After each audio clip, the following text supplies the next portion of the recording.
Do you want to lose a lot of weight?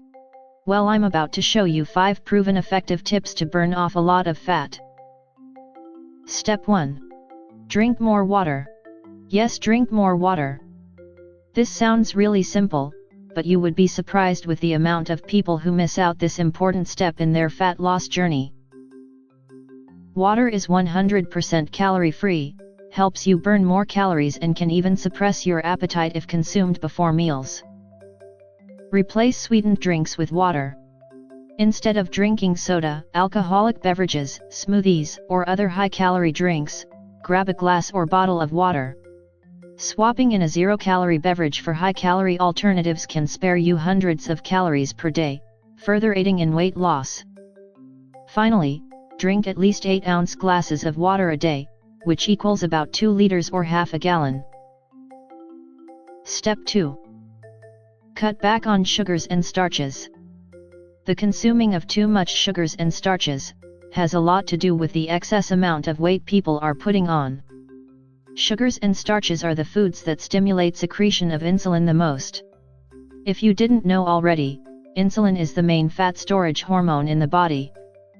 When insulin goes down, fat has an easier time getting out of the fat stores and the body starts burning fats instead of carbs.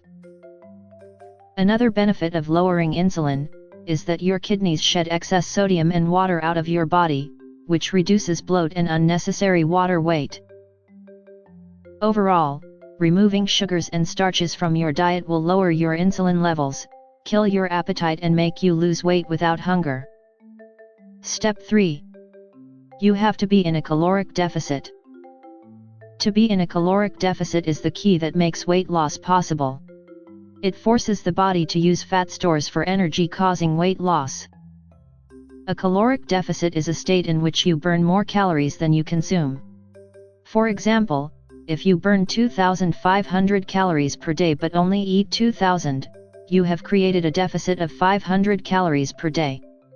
An easy calculation to find out if you're in a caloric deficit is to take your weight in pounds and multiply that by 10, and that's about how many calories you need to put your body in a caloric deficit. Even if you don't do any exercise, you will still lose weight with that calculation.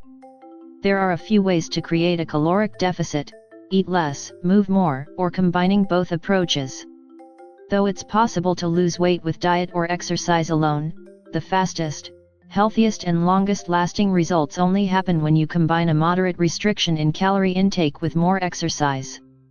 There are an endless amount of shortcuts, i.e. diet pills, weight loss programs, books, exercise routines, claiming you can lose weight with minimal effort.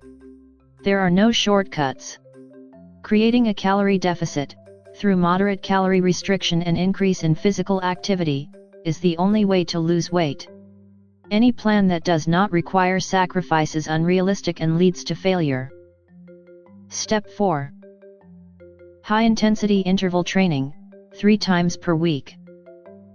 High-intensity interval training is a training technique in which you give your 100% effort through quick intense bursts of exercise, followed by short, sometimes active, recovery periods.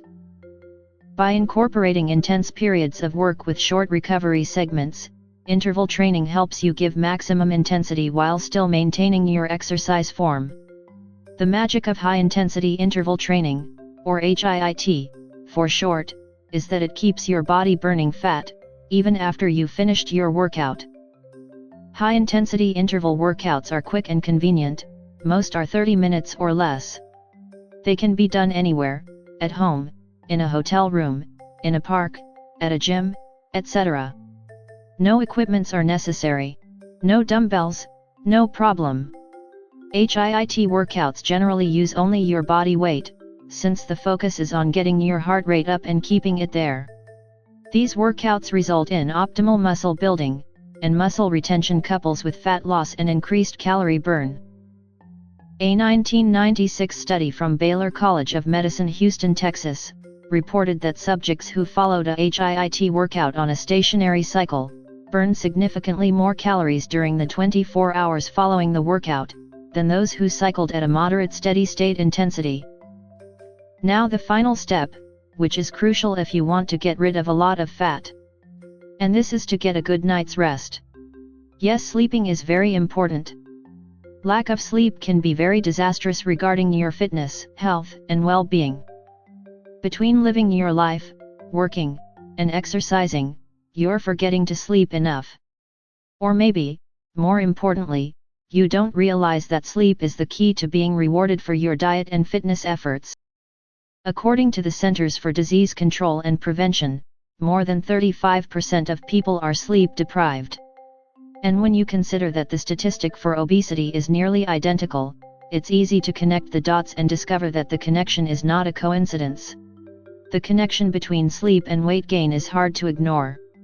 Research published in the American Journal of Epidemiology found that people who are sleep deprived are a third more likely to gain 33 pounds over the next 16 years, than those who receive just 7 hours of sleep per night. And with all of the connections to obesity, diabetes, high blood pressure, heart failure, and cognitive failure, the need to sleep goes far beyond just looking better and seeing results from your diet and exercise efforts. So make sure you're getting your 7 to 8 hours of sleep each night. Not only are you going to feel better, think clearer, and be much stronger when it comes to battling those food cravings that are so common with fat loss diets, but you'll also be helping promote better long-term health as well. So to conclude, I want to leave you with a very inspirational quote. Don't compare your results to someone else's. You can never be another person, you can only be a better version of yourself.